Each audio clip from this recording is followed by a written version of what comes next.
Today I am going to show you guys a less chemically version of the pink stuff in case you have been watching and wanting to use it, but your mast cells don't let you use chemicals in your home.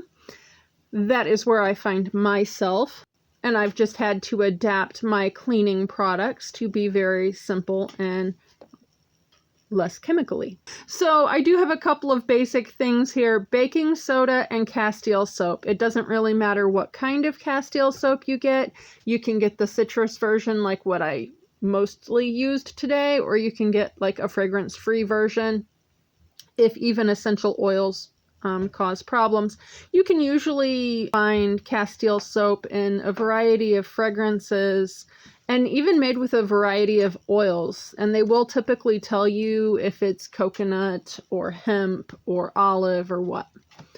And I will go ahead and link a couple that I showed you down below.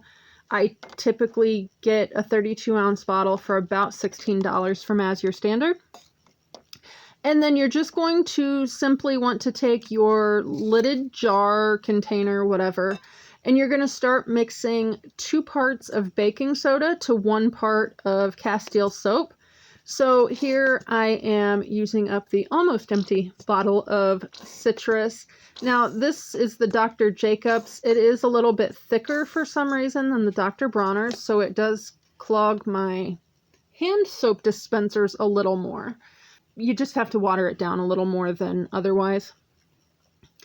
And then I'm finishing it up with the unscented. Not really here nor there, just that was the bottle that was open. And then I am just trying to get all of that out so we don't waste any. And then I'm going to bring in a super high-tech tool to stir this up. You guys might recognize it. You might have to get one of your kids to get you one if it's still attached to a popsicle. But I'm just going to use a popsicle stick. And I'm going to mix. Make sure you get down in the corners of your jar. And because the baking soda will tend to kind of get stuck there, it will fuzz and suds. If you haven't ever used Castile soap before, you might realize just using it, it's not the sudsiest thing in the world, especially straight out of the container. But when you mix it with baking soda, it is super sudsy. So here you're basically looking for a consistency. It is a lot runnier than I would like.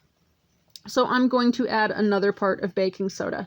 And I don't know if I told you guys this. I started out with a cup of baking soda and half a cup of soap.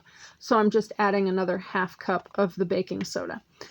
Feel free to make this in a larger batch. I will say if it sits in the jar for a bit, it will kind of set up, I guess you could say, and be stiffer than whatever it is when you're first mixing it.